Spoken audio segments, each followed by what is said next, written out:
Interest rates are going crazy right now. What's happening? What's going to happen? And what can we do about it?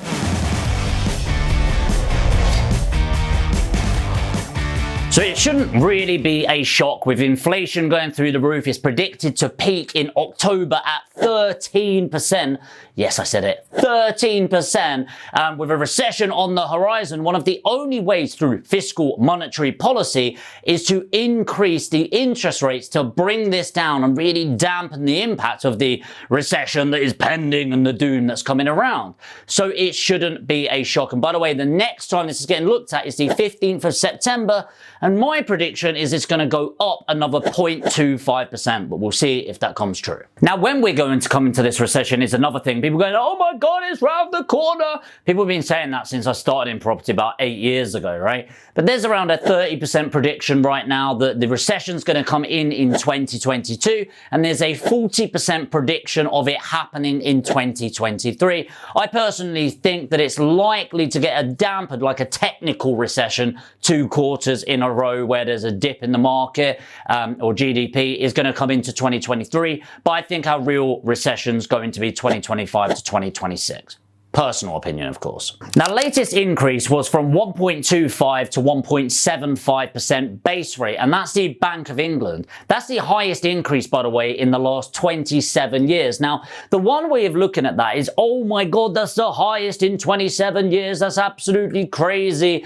But also you could look at it and go, well, it's been staggeringly low for an incredible amount of time. So what do you expect if it's on its arse for so long? It's obviously going to go only one way. The only way it could have possibly gone lower is to go into negative interest rates. Now, the thing that's really painful is the fact that actually we don't think that much as human beings. We just kind of go, well, this is what it is. I can't imagine that happening, and therefore it won't impact us, right? But actually, what that kind of means for property investors is that 1.75% is around a 3.5% to 5% interest of what we're paying on our bank interest or our loans, our mortgages. Now, it's the lower part of that if you own your property. For example, when I go through a refinance on my personal property, I'll probably be paying about 3.2 to 3.5, and on my personal investments, it's going to be between 4 and 5% in a limited company. So it does have that impact. But what can we ultimately do about this? Before we get into that, let's look into another risk that might come about, and that is stagflation. Stagflation is a mixture of inflation, which is the increase of the cost of goods and services around us, or the devaluing of our money, i.e. your pound doesn't go as far, and that is along with an increase in unemployment. Now, I do think there will be an increase in unemployment. I think it is going to get a bit harder. We're currently about 3.5%. I think it will go to roughly 4.2 in over the next 6 to 12 months, which is really tough. But there are people saying that it will go as high as 5.5% unemployment.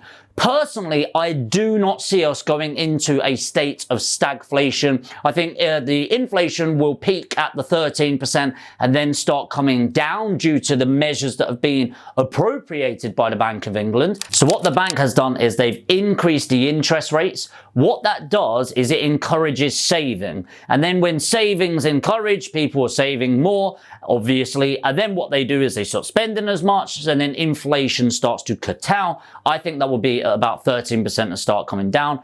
Whilst I do think the unemployment will increase, I don't think it will be as dramatic as people think. If you think right now we are in a massive labour shortage, i.e. it is harder and harder to find good people at a reasonable amount of money. And so actually, do I think that's suddenly going to flip to people being desperate to find a job? I think for some people, yes. But I think if you're in anything that's sort of forward-thinking, media type, creative, ad specs, all of that, I don't think people are going to be struggling for a job anytime soon. It's worth noting at this point, by the way, it's very deliberate, these actions. So it's not like, when we're making these predictions in the past, it's kind of really trying to evaluate. So I did one maybe a year and a half ago, and everything that I made in that prediction came true apart from one thing. So on the one hand, great prediction, I guess, but it was really difficult to make those predictions because you're having to think about all of these policies that might come up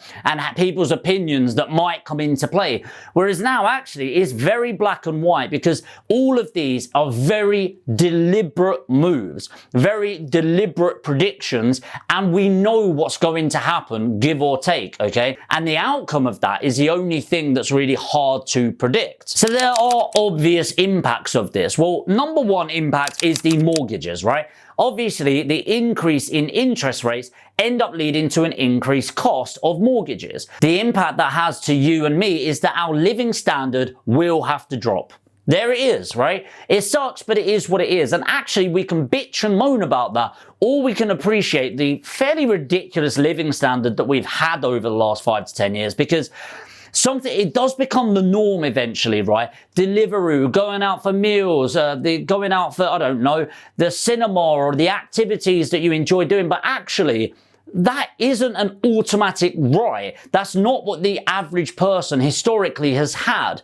And so is it really the end of the world that we now need to make our coffee at home a bit more regularly? No, I don't think so. I just think actually we've become a bunch of fucking princesses. We've become absolutely soft. And the idea of not having cushions everywhere we go is a scary thing for us. And it's just not reality, okay? So yes, our experience of our living is going to drop a little bit. And yeah, I don't want to make too light of a joke about it. It is going to feel an impact, you know, living in general going through the roof. The utility bills are going crazy right now. Fuel costs are absolutely insane, although they've dropped a bit recently, which is good. And of course, mortgage costs are going to go up.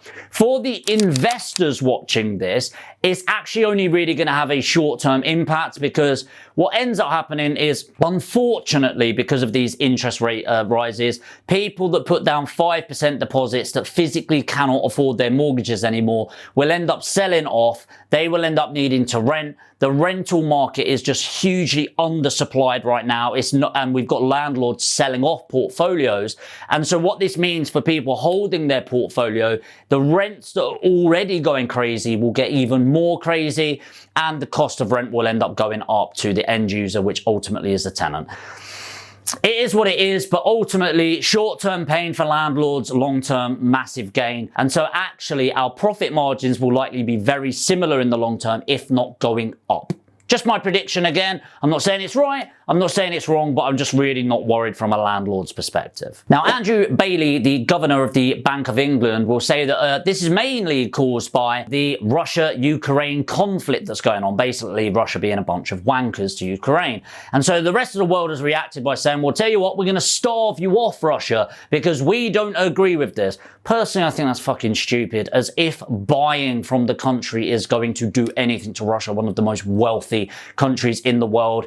And now actually countries like Germany, where actually a huge chunk of their business is based on that, are now having to switch their fuel sources to coal. And I don't know if you've read recently, but they're running out of access to coal now. So we'll see how that really plays out. But ultimately, we actually only have about 11% of our fuel source from Russia, which again is quite a lot, but nowhere near enough to cause everything else that's going on. It's just the perfect shitstorm that has broken these eggs. We've had COVID going up. We've had transport costs going up massively. We import a huge amount of our timber. Guess what goes into our properties? A hell of a lot of timber. The cost of containers has gone up massively. Brexit hasn't done us any fucking good, has it, over this? And all of these changes in government that has come into play, all of this is kind of like the scratch hammer effect. A scratch hammer is this thing that sort of you hit against a wall, nothing's really happening, but it's really ruining the integrity of the rock, and then it all crumbles down around us. And that's ultimately what's happening here. The scratch hammer is smashing against the wall. There's only so much it can take, and then boom, it all collapses. Now, that sounds really dramatic. I've actually done a video, it's either out now or coming out in the next week or two, about how to prepare for this recession, but also it's not as dramatic as you think. So yes, there are impacts, and of course this has a lasting effect on us. So obviously there's the mortgages that I've gone through. It's going to impact the rents because the demand for rents goes up, but the supply just isn't keeping up at all. The rising cost of these developments and containers and everything means that development costs also are going up, which pushes developers out of the market.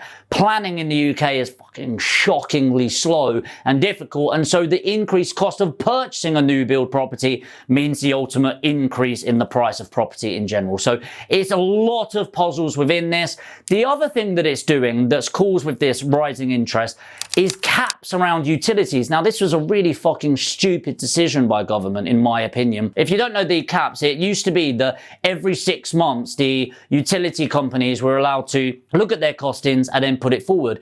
But actually, they've decided, no, we want to make sure they're getting profit and not going bust. They've made billions in the last quarter, by the way, net profit.